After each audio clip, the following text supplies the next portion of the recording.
Hey, this is Anney. And Samantha. And welcome to Stuff I Never Told You, a production of iHeartRadio.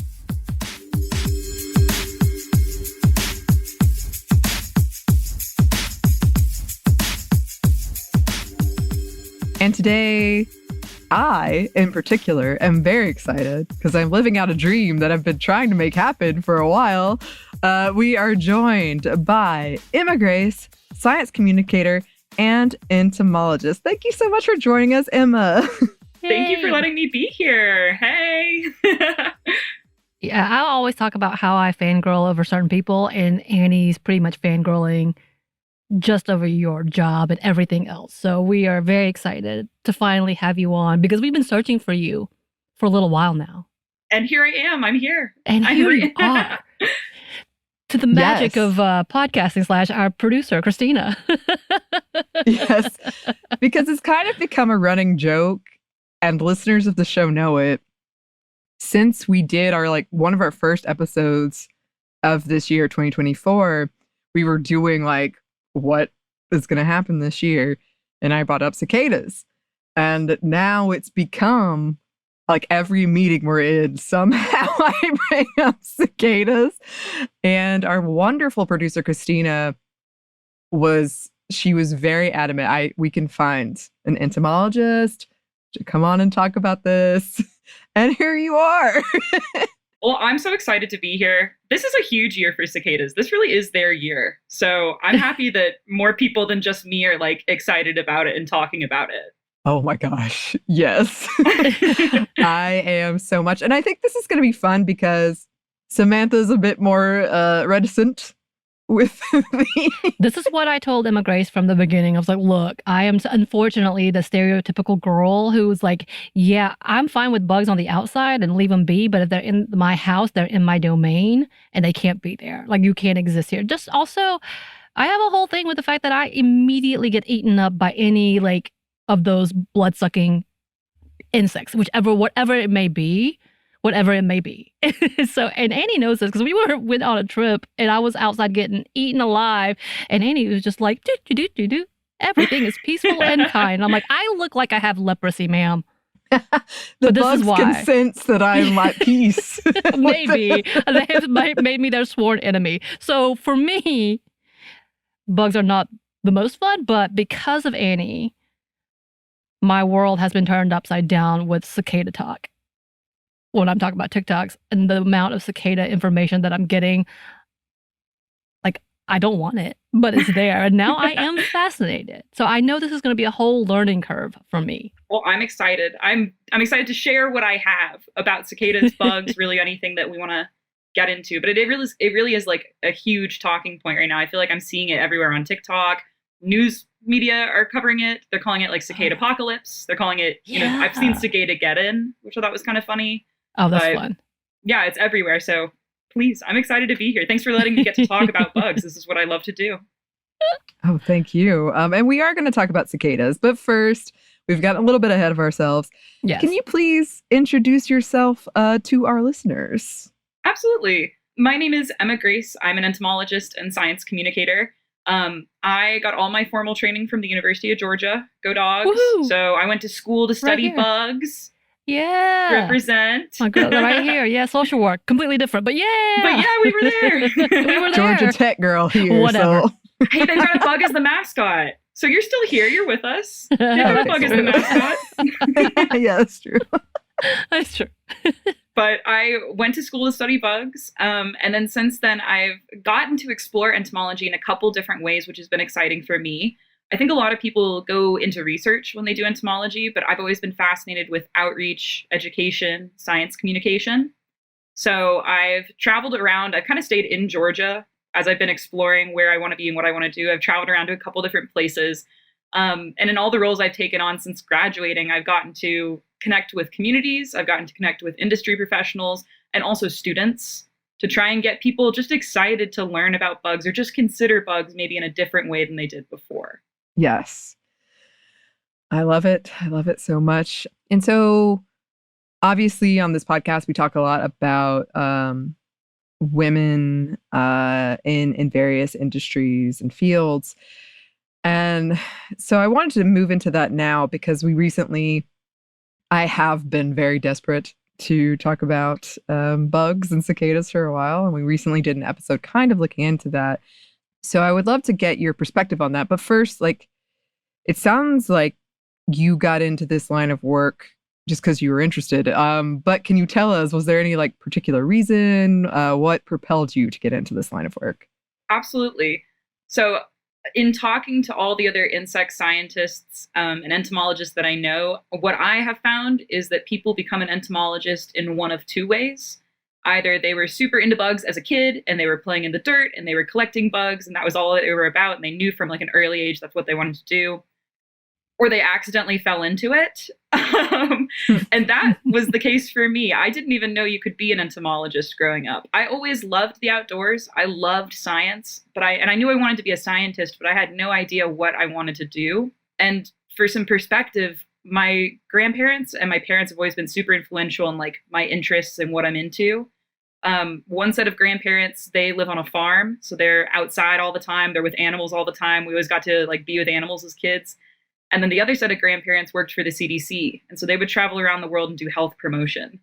So when I got to college, I was like, well, I guess I want to mix maybe those two things. I'd love to do something with like infectious diseases and animals. And I found out we had an entomology course. And in my head, that made sense. I was like, oh, I could learn about the animal that spreads diseases. And then something clicked. I sat in that class every day and was just fascinated by everything I learned. And I was wondering why more people weren't doing this as either research or as a job or just for fun. And then from there, I just became even more excited about bugs. I don't think there's been a day really since like my first year of college that I haven't stopped thinking about bugs or being excited to talk about insects and arthropods. So my journey is a little different than others. I think you'll find every entomologist is, but that's how I got into this field. It makes perfect sense. It's like a perfect melding of both of your like ancestral upbringing with your grandparents being in both of these areas, which is fascinating because I would have never thought of this as a field. As in fact, I will say it. I will talk about my ignorance of like I originally was like insect scientist. What is that? And like it took me a minute to figure out entomologist. That's a thing, yeah? Is a thing? Yeah, that's a thing. Like having an argument in my head, I'm like, did I make up this word, or is it just insect scientist? I'm just gonna no, just kidding, because it's such a whole like not a niche, but such a like specific science, and it's so important. Obviously, if we talk about when it comes to, as you talked about, infectious diseases and overall like when we talk about life, like agriculture and being able to pollinate, we know the importance, and there obviously has to be someone who studies it. So thank you. Oh my gosh, it's it's literally my pleasure. You fall in love with these creatures the more you like study them and get to know them. But I know what you mean. Not everybody is a big bug fan, and like even growing up, like my parents, they love what I do now. They're super supportive. But I will say my mom, she was a literature teacher, an English teacher. And when I first declared my major, she thought I was an etymologist. And so she was very excited for me. She was like, yes, literature. And then when I explained I was an entomologist, she was still proud of me, but it definitely was a little bit of a getting used to type thing. It was like, oh, I have to rearrange my thought process. Okay. Yes. Cool. This is another thing. Good with it. That's a really good, I can see that being a really good, like, mini series. It's definitely a full episode on a sitcom. Yes. Yeah, it is. It definitely feels like that, doesn't it? Yes. Oh, okay. So there are so many things I want to ask you. But yes, one of them is, given this kind of accidental journey into where you are now, are there any people that you looked up to or inspired you in the field or not in the field, I guess, now or in the past? Absolutely. So there's been a lot of really important academic figures that I've gotten to work with as I've kind of gone through my journey as an entomologist. I would say in the realm of bug science and insect science, some of the really iconic entomologists, like E.O. Wilson comes to mind, super, super iconic entomologist and like really pivotal for the field. But even more locally at UGA, I was really gifted with such a great department that was full of different individuals, all specializing in different things that were able to help me figure out just what I liked and what I didn't like. In particular, one of my professors, her name was Dr. Shockley. She was so important for me because she was the first woman that I ever saw in entomology. And not only was she an entomologist, but she was also a communicator, and she was really involved in outreach and education.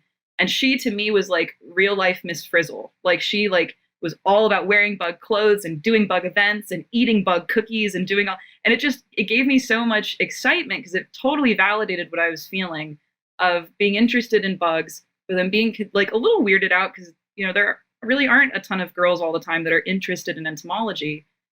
But she was a really important icon for me as I was going through my studies. So I'm really glad I got to work with her. And side note, she also gave me my first job in entomology. At UGA, there's an insect zoo. And so I got to work in the insect zoo as a zookeeper and a manager. So I was playing with bugs every day, teaching people about bugs. It was my favorite thing. So I'm very grateful for her.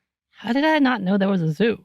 Like it's a little hidden. Zoo. I can't imagine. To be fair, I didn't know about the cow. I don't think it exists anymore. There was a cow. You know what I'm talking about. Emma Grace knows what I'm talking about. Until a lot later, and I had vet friends, and there's this infamous cow that has I'm not going to say it. Anyway, but it was just like, wow. Like the legends of things that happen on campus that I didn't realize until much later that I was like, man, what is this?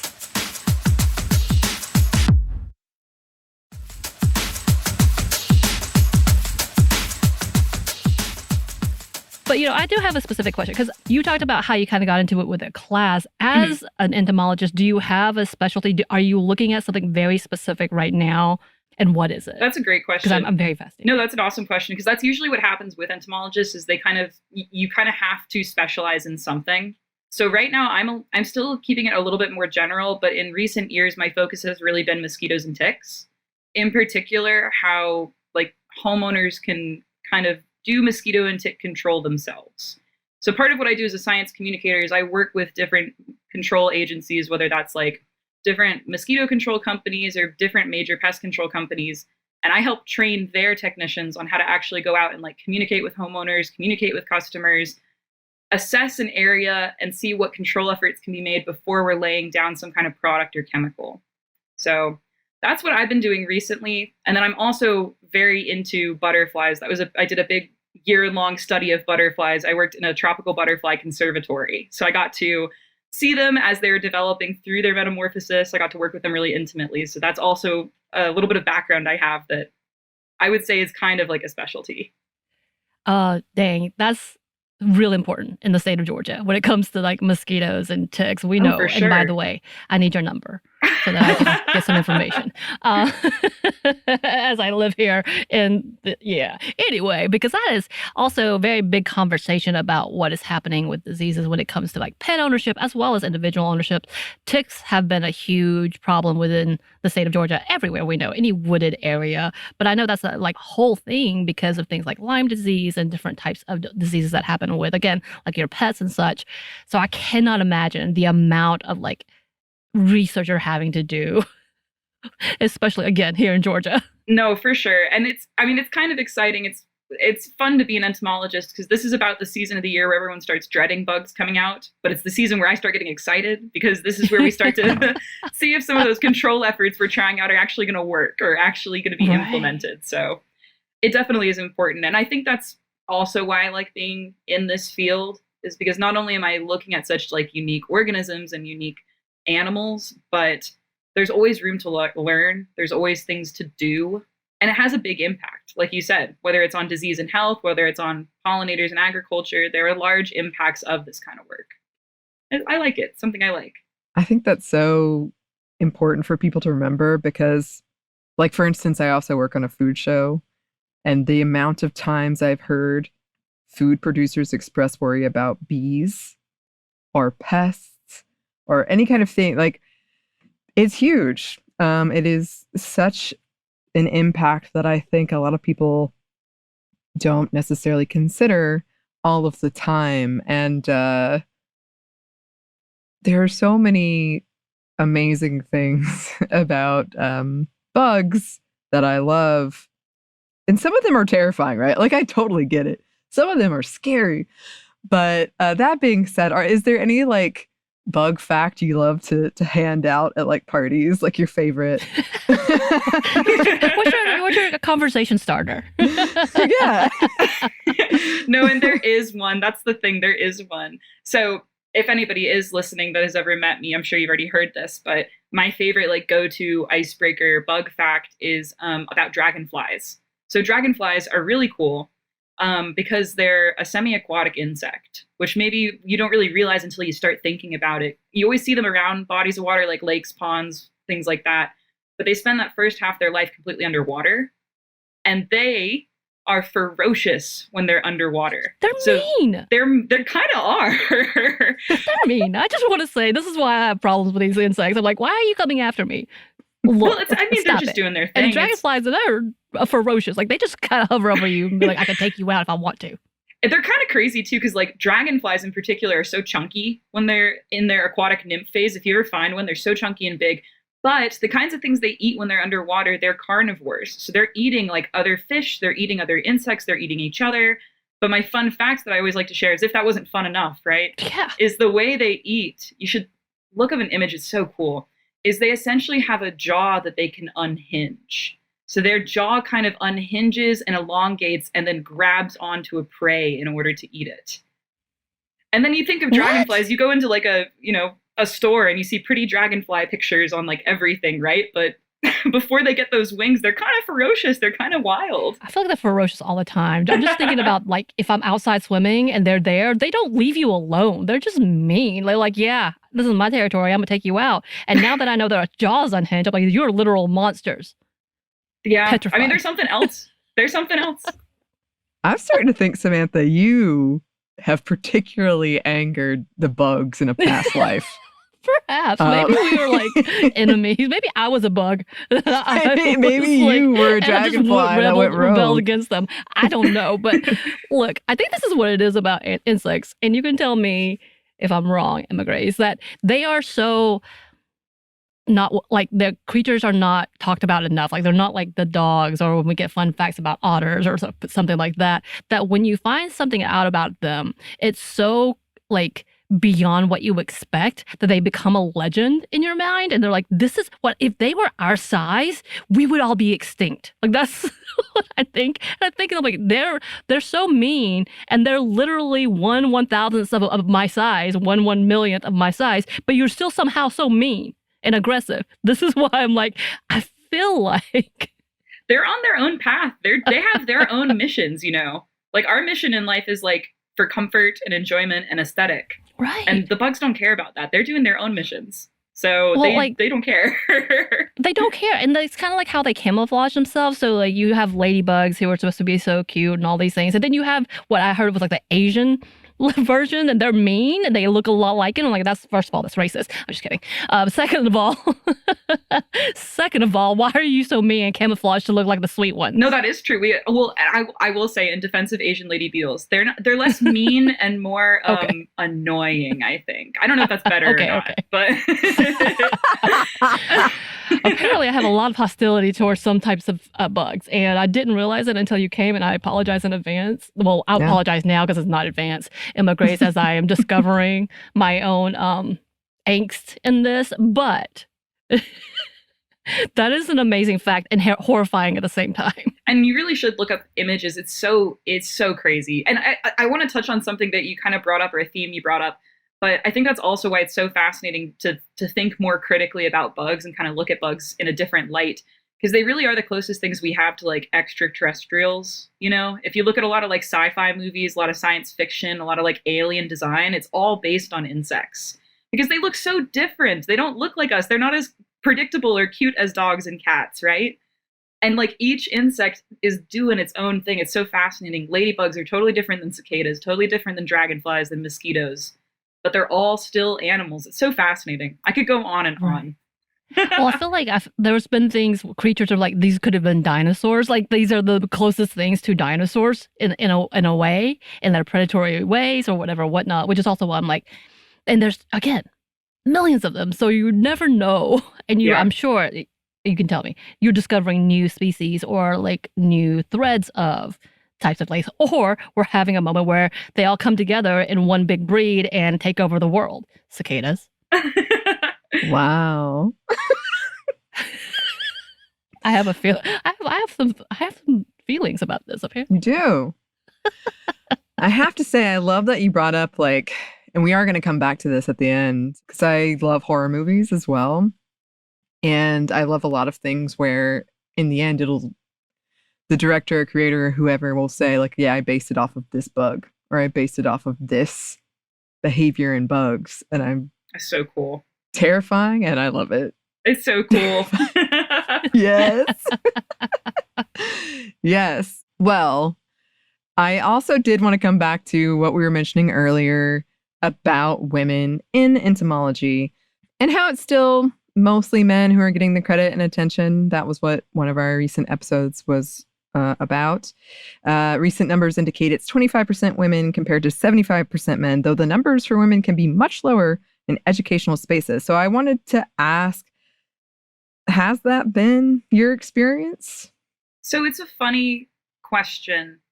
It's funny because this is such a small field, right? So my personal experience could just be confirmation bias. It could just be because of the circles that I was in and my small experience through this. I think my cohort only had like maybe 15 people that graduated in my year. You know what I mean? So it's my experience going through academia was a lot smaller than other fields maybe. But the reason I bring that up is because when I was in school studying, and even when I did some like different academic research opportunities, I was down at Georgia Southern for a little while in a forensic entomology lab. And in academia, from what I've seen, it's always been more women in entomology than it has been men.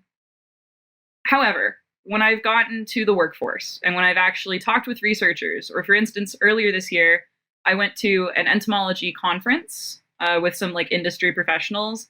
And that was very apparent that I was one of the only women that was actually in that field and present. And I had a good time at the conference. I still learned a lot, but there were moments where I definitely felt I was being viewed more as a woman and not as a colleague or a peer or a scientist, which is unfortunate. But I will say, I think I'm hopeful with what I've seen going through school. And so what I'm seeing with like the next generation of entomologists, and then also how things like TikTok, Instagram, social media are starting to make this information more accessible. I follow a lot of different creators online that are in the science space, maybe not just talking about bugs, but talking about ecology or biology. And a lot of them are women or are, female presenting or identifying. And it's really just, it's affirming for me. Because I think I think when you grow up, if you like things that are gross, like worms or roaches or slugs, it's just not like, you hear it all the time. It's not ladylike, right? And it's unfortunate. I think that really maybe stifles that creativity and that fascination in entomology. As you talk about that, yeah, most of the content that I've gotten about the cicadas and anything from TikTok has been from women. I didn't even catch on to it. But now that I'm thinking about it, the people who are talking about it the most, as of recently, except for one person, has been women. And the one person was because they had an influx of cicadas and were asking what was happening. They were not sure, but it was happening on their property. So they weren't coming from a scientific perspective. They were asking questions about it.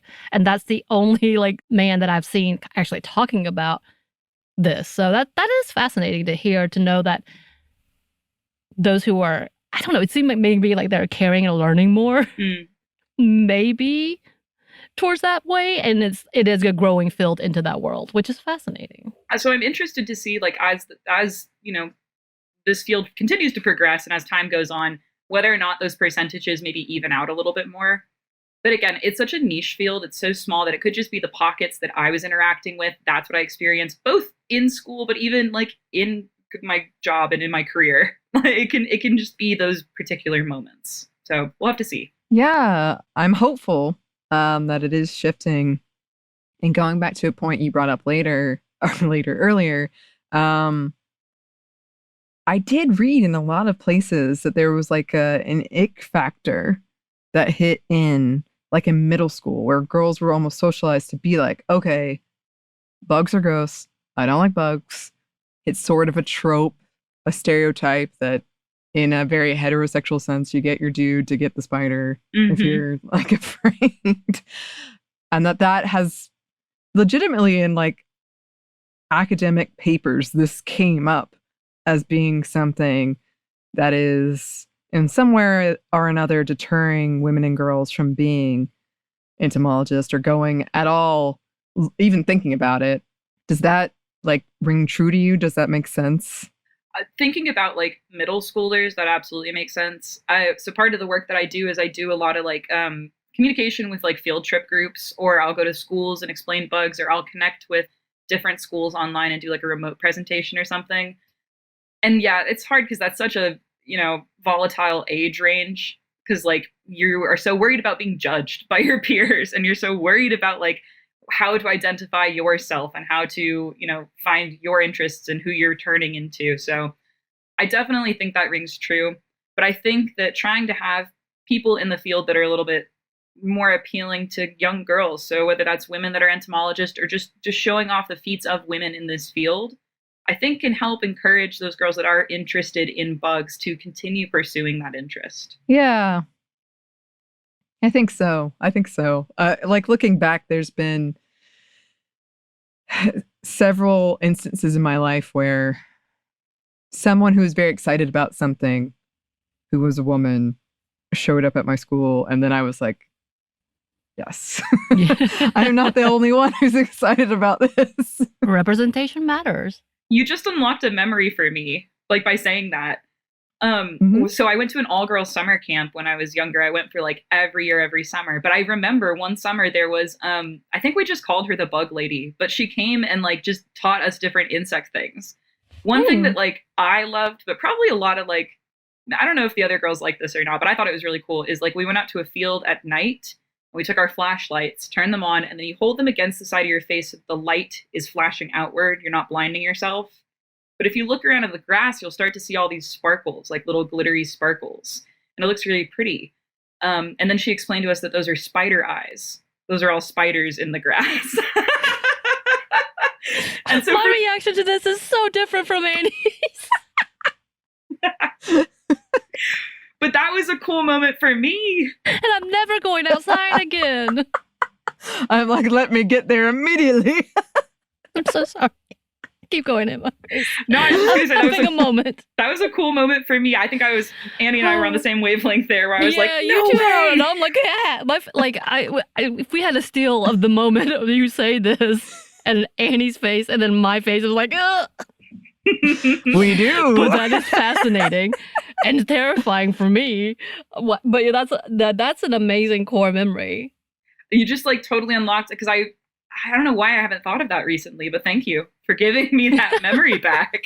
And this is just something that like I'm thinking, because when I think about like, again, this is when I see TikTok or even like educational things, when I see people talking about environmental issues and insects and the importance, I honestly see a lot more women or like, especially like a feminist level of women talking about these issues more than I do men. I see when it comes to like hunting and like killing things and like, or something that's going to kill you type of thing, I see a lot more men speaking on it. I feel like this may be a dynamic, because especially with like the bees and the conversation of the bees, I feel like I've seen more women talking about how to save the bees and being like the bee charming type of thing, and being able to like take whole nests and helping them and relocating them without killing them. And then if I have conversations about like dirt daubers, which have no real benefits to helping anything except causing like chaos, I see a lot more men talking about how to get rid of them. And it may be the algorithm that I'm at, but it's interesting to talk about, because we've also talked about the fact that when it comes to like environmentalists and people who are talking about climate change and activism, we see a lot more women talking, and we see a lot more women, especially marginalized women, being at the front, marginalized people being at the front of it. So I feel like that could go hand in hand when it talks about the types of specialties and the types of conversations we see in entomology. Again, this is just workshopping and just seeing my own like perspective, which is a kind of interesting conversation. I think that does bring up something interesting that would be interesting. I've never thought of it in that light or looked at it before, but even like going even more granular in entomology, that maybe more women that are in entomology feel, I don't know, some kind of draw or pressure to talk about quote unquote nicer bugs, right? So these beneficial insects, beneficial pollinators, beneficial whatever, versus like maybe it's still stigmatized or still not very like, appropriate for girls to talk about, like roaches or talk about fleas or talk about bed bugs or whatever. So that's fascinating. I'll have to think about that as I'm kind of consuming content now in the next few days. And then you'll be coming back to us and let us know. As Yeah, our there you go. resident I'll entomologist. report back. I'm making this happen. We're making I this love it. I love it.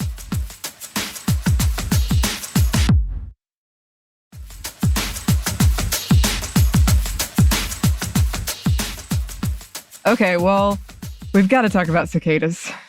We've got to. This is, I don't know if you know this, McVey. One of my first things I did when I started doing podcasts was an episode on cicadas. I was but a young college student, and I was fascinated. I was so fascinated about just how strange this is, like the timing of it and how they work. I love the whole thing. And as listeners, as poor Samantha knows, yes, there is a rare double brood happening this year. So can you break down what that means and kind of just cicadas, their whole thing in general? Yeah, absolutely. So the double brood event is really, really, really special. And I'm happy that we're calling it a double brood event. Like I said, it's been so sensationalized. A lot of people are calling it a cicada apocalypse or making it sound really dangerous. But in fact, this is really fascinating. So these brood cicadas, right? These are the cicadas that come out in the US, and they come out in these different intervals, either 13 years or 17 years. Now, even aside from that 13 and 17 year, we have other types of cicadas. We have annual cicadas that come out no matter what. But these broods are a little bit special. So these different broods of cicadas, they're a combination of different cicada species. And the idea is that they come out at these different time intervals kind of sporadically throughout the US. Now, why this year is so interesting is because not only is it a brood year, but we have these two broods coming out at the same time. So one of them is a 13-year brood and one is a 17-year brood. They're coming out at the same time. Their emergence is timing up, and we have not seen that since, I think it's 1803. I made the connection earlier today. I'm a big musical theater fan that was when, Thomas Jefferson was in office, like Hamilton, the election of 1800. Anyway, it was, I was like, that's so fascinating to think about. But we have these two broods of cicadas that are coming out at the same time. Now, they're not going to be coming out and overlapping all across the US. There's only going to be a couple specific regions that will experience both broods at the same time. But just the fact that they're both emerging and that the timelines matched up is pretty phenomenal. And it's enough to get entomologists like me pretty excited about it. I've been trying to also consume a lot of cicada content just to see what it's looking like and sounding like in different parts of Georgia and the US. Yes. So where in Georgia will we see these broods happening so I cannot be there?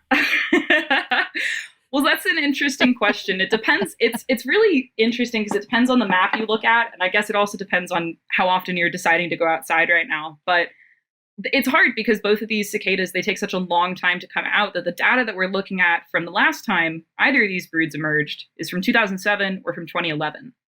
So based on those maps, I think it was the Washington Post, they made a really beautiful map kind of detailing an estimation of where these cicadas should come out. And if you look at that, in Georgia, the furthest south it's going to get is maybe just below like central Georgia, so just below Macon area, maybe along that like southwestern Alabama border. And then it'll be mostly in North Georgia. So all I'm saying is Atlanta is like not in a highlighted region, which makes my heart sad. But if you are in like metro Atlanta or kind of Atlanta proper, I don't think we're going to be hearing as many cicadas as if you were traveling north a couple hours or south a couple hours. So, Anney, you're going to go home to Gainesville, and I'm going to stay away from my hometown, LJ. So, okay, yes. I think listeners know this, but we are based in Atlanta. We were so happy to find someone out and about, entomology-wise. My mom, I've told the story, she lives about an hour and a half north of here. The last time cicadas came out, her house caked in them. Like the garage door would come down and it was just cicadas. And they're so loud that my cousin who was visiting called his parents and said, "Get me out of here. I don't know what this sound is." They are so I couldn't imagine because again I grew up in LJ, Georgia, where cicadas were there. They are loud, like they to the point that if you're used to complete silence, the chirping can be so loud that it will wake you up because it's kind of like reminiscent to me that same like pattern of like when the a fire alarm goes off, that your home fire alarm where the batteries are starting to get low, that chirping, and I'm like, so if they're close enough, that's what you hear. So I cannot imagine what is going to happen if it's in that area. I really hope this year with the two emergences, because there's so many questions that we have about cicadas, and we just don't have great answers because it's hard to do research when they take so long to come out. But what I'm hoping for this year is that that somebody goes to one of these kind of dense areas with a decibel reader just to actually measure how loud they get. Because I've seen reports they can get as loud as 90 decibels, which that is pretty loud. That would definitely be loud enough that I would maybe stop enjoying the music and start maybe looking to maybe walk a little ways away.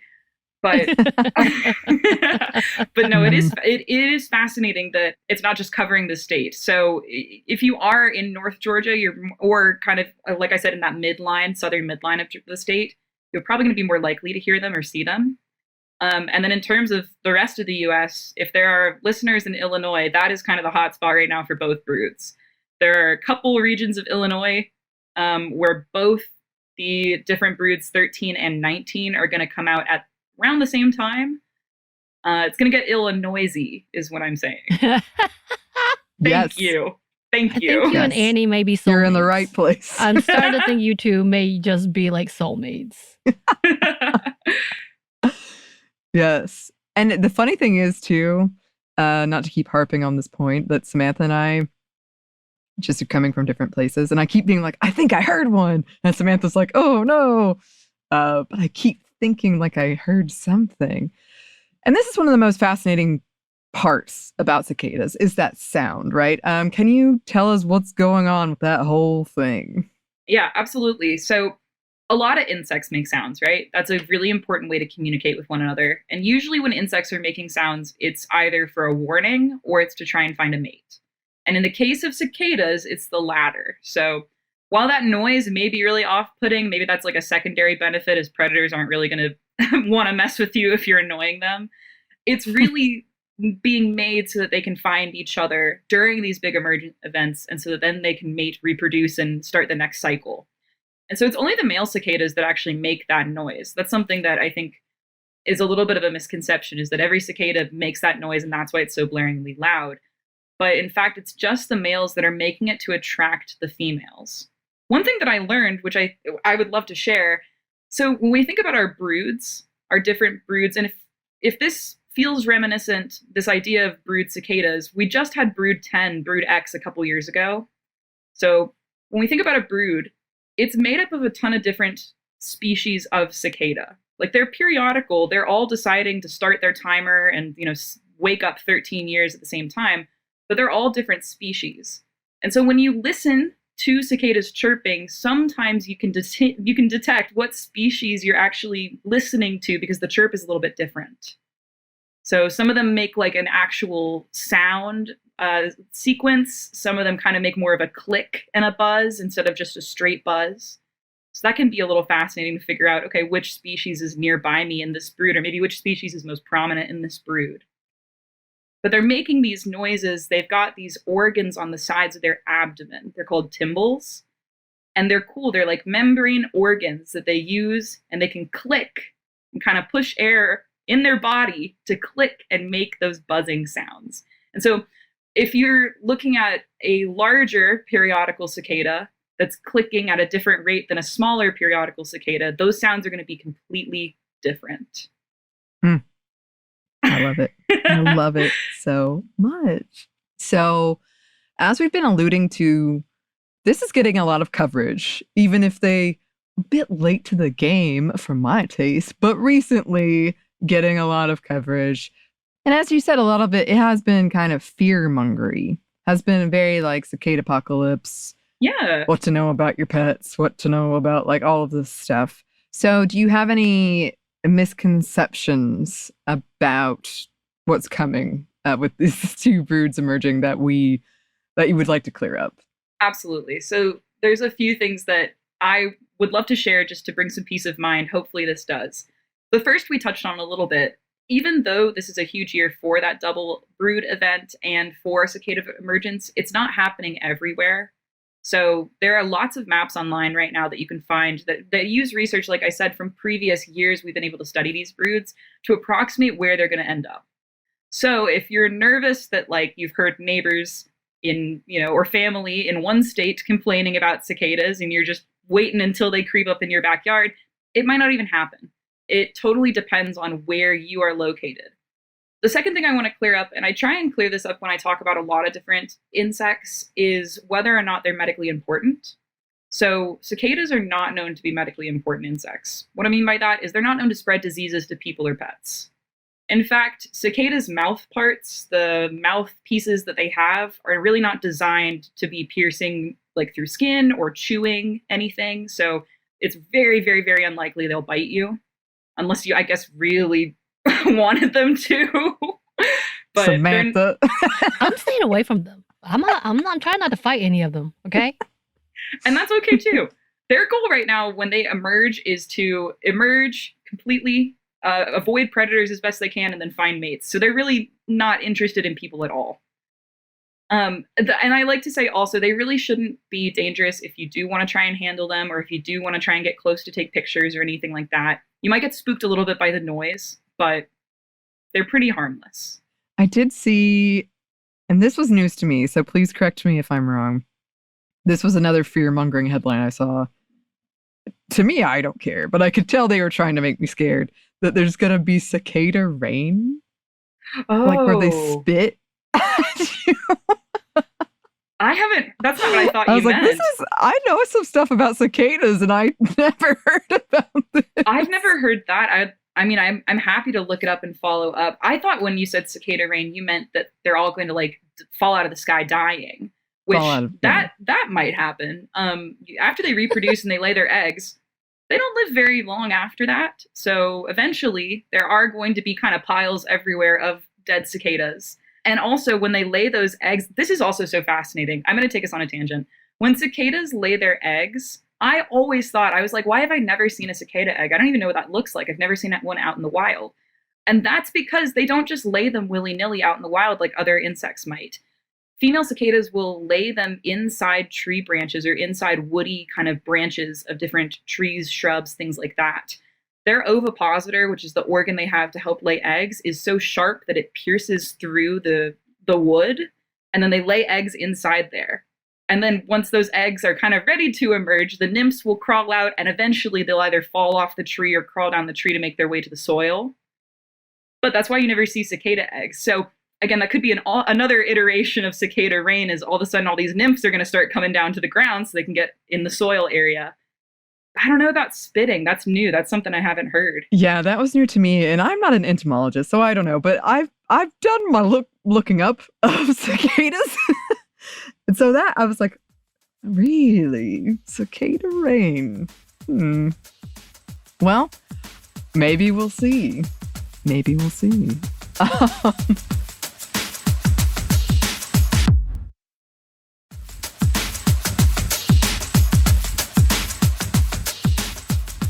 Well, we have to end on something that when our producer Christina was like, I think I found the person for you. Star Wars. You have done videos, Instagram videos about bugs and Star Wars.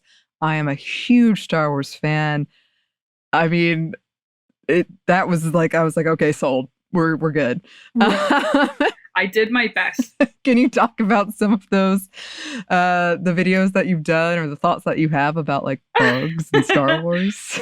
Yes, that's something that I always think is really fun. Like bugs are so fun, even outside of like the actual insects themselves. Again, they provide so much inspiration for things in pop culture or things in movies because they look so otherworldly already.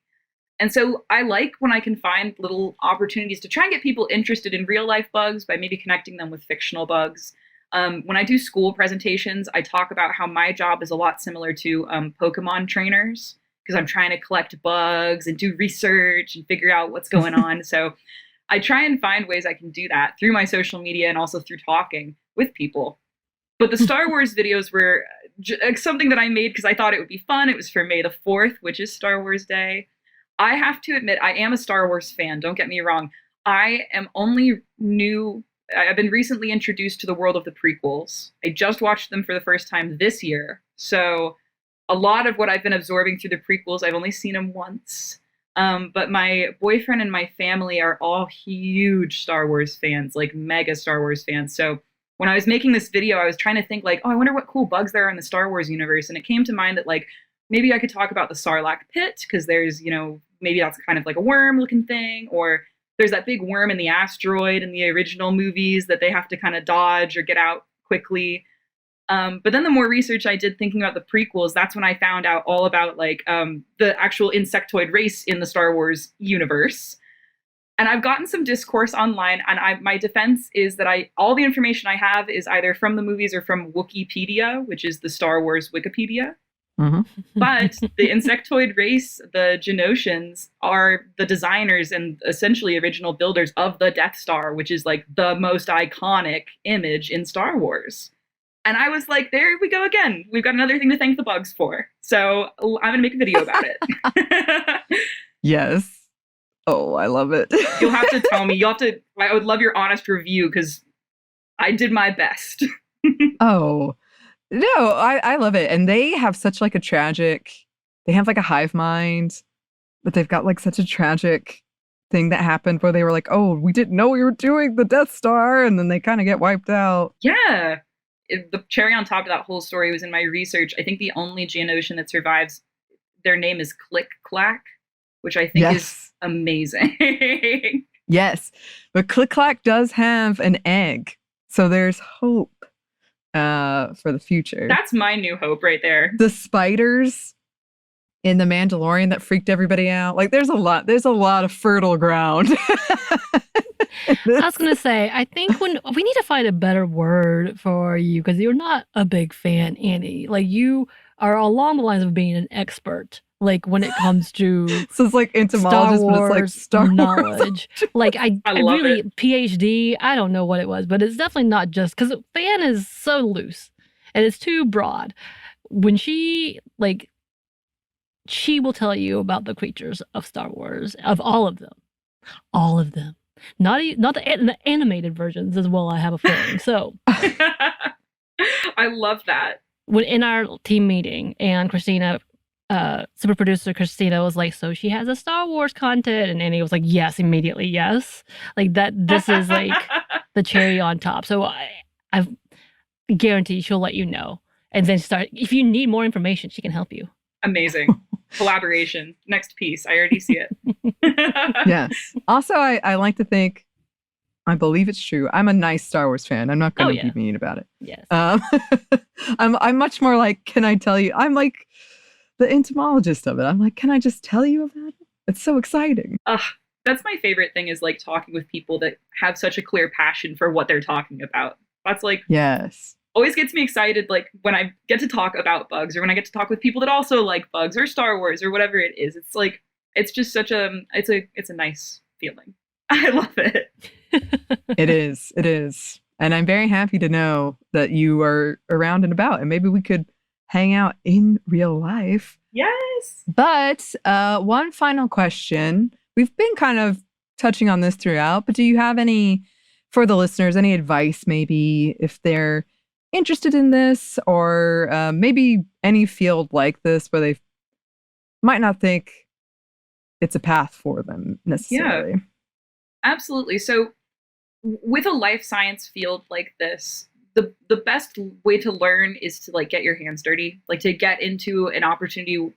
I'm speaking from entomology. Like if you're able to work with bugs, handle bugs, or like get to know them a little bit more intimately, it's going to tell you right away whether or not you like this field. And I imagine that's true for most other life sciences, like marine sciences. If you're interested in horticulture, plants and trees, being able to actually work with those organisms will let you know, okay, is this something I'm fascinated in? But this is also such an awesome time to be interested in anything, whether that is any kind of science, any kind of field, any kind of like hobby, anything, because there's so much information online. There's so many awesome creators that are posting cool things online on social media. There are also so many online tools you can use, a lot of which are free, so the barrier for entry is super low. One thing that I really like, just as like a starting point if you're interested, is there's an app that I like to use, not sponsored, but I do want to plug it. It's called iNaturalist. iNaturalist is a cool app because it is a forum for biodiversity discussion. And the way it works is you can use it on your phone to take pictures of bugs or plants or things you see when you go hiking. And it'll use its little AI database to try and identify that for you, to get as close to genus and species as possible. And then what it does with that information is it then turns around and uses it to plot a biodiversity map. So like that's how we get information for like where are the cicadas this year, or where are the invasive species coming in, or whatever. And I'm not saying that's the only tool, but there are a lot of interesting free tools like that that can just get you a little bit more interested or provide you some more information about the world around us. So my advice right now is to just explore. That's really what I did, and that's how I ended up in this field to begin with, is I took the time and I allowed myself the grace to explore something new. So that would be my recommendation. Yes. Oh, it's been such a joy having you. And I've also had a lot of memories come back as a kid of like being so fascinated by like fireflies. I miss the fireflies. I love spiders. But like there's just so many things to be fascinated with, to want to explore, to learn more about. So I am very glad we got to make this happen. And I hope that, we'll get to hang out. Maybe you'll come back on. I would love to. Thank you for letting me talk about bugs. That's all I love to do. And I hope I answered most of those cicada questions. But of course, if you have any others, just please let me know. Of course. Oh, yes. Is there anything else you wanted to add before we wrap up here? I'll do a shameful plug if that's okay. Yeah. So I am building my, content creation and kind of social media presence right now, if you will. But you can find me online at Emma the Entomologist. And I am kind of on everything right now, Instagram, TikTok, LinkedIn. But other than that, again, thank you for letting me come on. It's always a joy. I hope maybe, Samantha, that I gave you some fun facts, or maybe didn't change your mind, but helped you appreciate cicadas a little more. I have learned so much, and now will not use flashlights to find the spider eyes, but I will enjoy everything else. And I need your number so I can call you about the mosquitoes and ticks. Just kidding. That was the long con. That was the long con. That's why you're really here. No, but thank you so much, because it was so much fun to learn about these insects and creatures. And I want to get into more conversations, because we should talk more about butterflies, which you mentioned, because I do love butterflies. They're pretty. I love butterflies. As well as lightning bugs. And where are they now? Why can't I find the lightning bug? Oh, no. That sounds like a sad one, doesn't it? Anyway, but thank you so... I always turn it sad somehow. Anyway, but thank you so much. And now I will also stay away from Ella J for just this month, for the next 2 months. How many months are they going to be around? About a month. Give it a month, and then it'll be done. Give it a month. That's a great excuse to be like, I can't come home right now. Yeah. Cicadas. The cicadas are coming. The cicadas are coming. Okay, well, thank you so much. If you would like to contact us, you can. Our email is stuffmediamomstuff@iheartmedia.com. You can find us on Twitter at momstuffpodcast, or on Instagram and TikTok at Stuff I Never Told You. We're also on YouTube, and we have a TeePublic store, and we have a book you can get wherever you get your books. Thanks as always to our super producer, Christina, our executive producer, Maya, and our contributor, Joey. Thank you. And thanks to you for listening. Stuff I Never Told You is a production by iHeartRadio. For more podcasts from iHeartRadio, you can check out the iHeartRadio app, Apple Podcasts, or wherever you listen to your favorite shows.